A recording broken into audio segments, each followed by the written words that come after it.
Bonjour à toutes et à tous, bienvenue dans cette édition d'information de la mi-journée sur TV Vendée en ce lundi 19 mai. On ouvre cette édition avec l'actualité politique du week-end. Bruno Retailleau a été élu ce dimanche président du parti Les Républicains, ancien président du Conseil général de la Vendée puis de la région Pays de la Loire et sénateur de la Vendée. Il avait rejoint le gouvernement en septembre dernier en tant que ministre de l'Intérieur. À l'issue de 3 mois de campagne, les adhérents des Républicains l'ont donc largement plébiscité avec 74,31% des suffrages face à Laurent Wauquiez, crédité de 25,7%. Par cette élection, Bruno Retailleau devient le candidat désigné des Républicains pour la présidentielle de 2027. Jeudi dernier, le service départemental d'incendie et de secours de la Vendée organisait la 8e cérémonie de remise du label employeur partenaire des sapeurs-pompiers. 16 entreprises ont été distinguées pour leur engagement. Ces employeurs facilitent l'activité de leurs salariés pompiers volontaires en adaptant leur temps de travail, leur permettant ainsi d'assurer leur garde et de suivre les formations indispensables à leur mission. La Vendée compte 900 sapeurs-pompiers volontaires dont les 2/3 exercent dans le secteur privé. Un reportage signé Louise Viaggi. Camille est pompier volontaire depuis 1 an et son employeur lui a aménagé du temps pour qu'elle se forme. J'ai principalement commencé par le secourisme, donc là ça dure à peu près 2 semaines. Et puis après du coup, après avoir fini mon secourisme, je suis allée vers l'équipier incendie où pareil ça m'a pris à peu près 2 semaines. Et après il y a des petites formations diverses comme l'opération diverse là qui prend 3-4 jours de formation éventuellement. L'entreprise de Camille fait partie des 274 employeurs qui ont signé l'année dernière une convention avec le SDIS pour faciliter l'engagement des pompiers volontaires.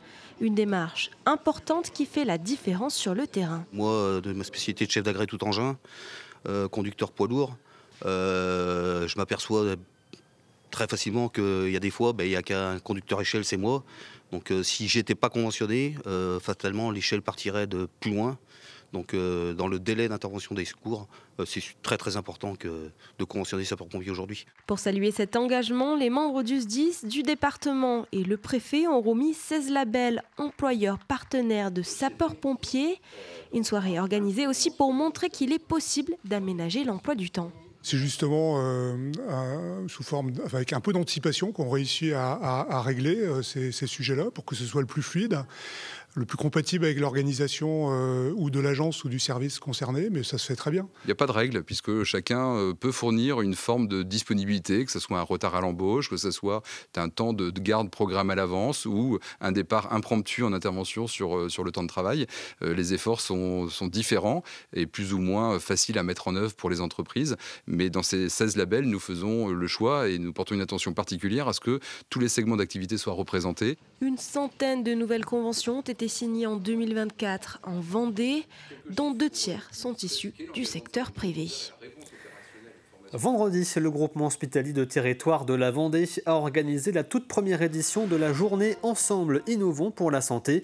Une première qui a rassemblé l'ensemble des acteurs de la santé du département autour d'un objectif commun, faire de l'innovation un levier de collaboration. Là où une forme de concurrence pouvait exister entre établissements, l'heure est désormais au partage d'expériences et à la coopération.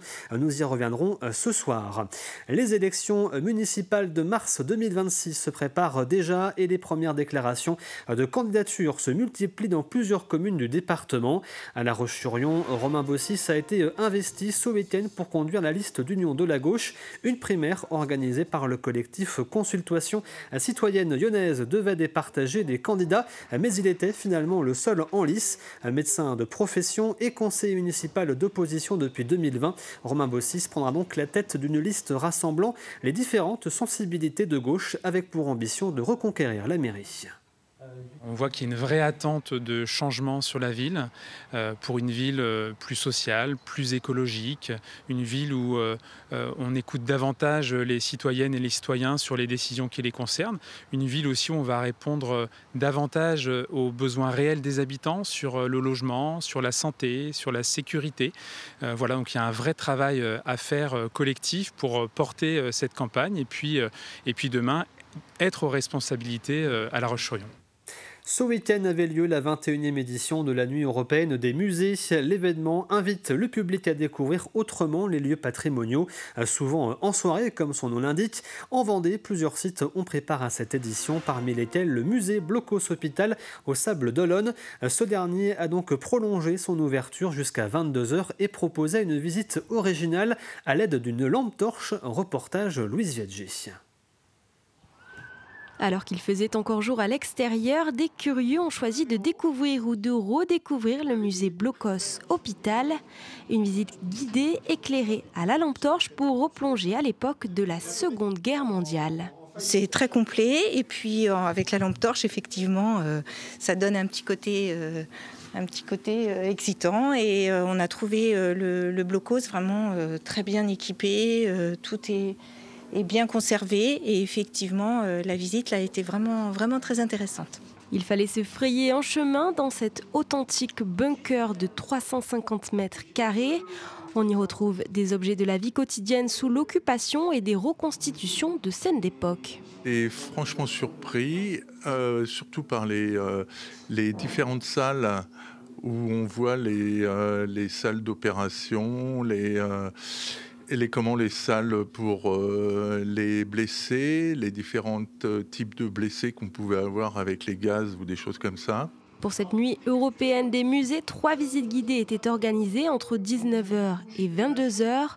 Un parcours de 3 quarts d'heure entre ces murs de 2 mètres d'épaisseur. Pour le guide, la lampe torche permet de mettre en lumière l'histoire de certains objets. C'est la salle des ventilateurs qui est complète, avec les ventilateurs électriques, les ventilateurs manuels. Vous avez vu, j'ai pu actionner. Alors ce qu'il y a, c'est qu'on est vraiment dedans. C'est un blocos, un musée, où on est vraiment au contact des objets.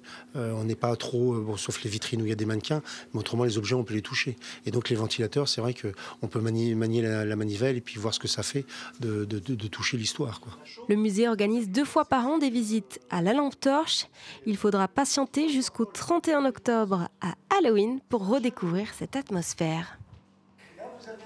C'est la fin de cette édition. Merci à vous de l'avoir suivi. L'actualité revient bien sûr à 18h avec le journal présenté par Florian Wozniak. Et vous retrouvez l'ensemble de nos reportages et émissions sur tvvendée.fr. Je vous souhaite un très bon après-midi.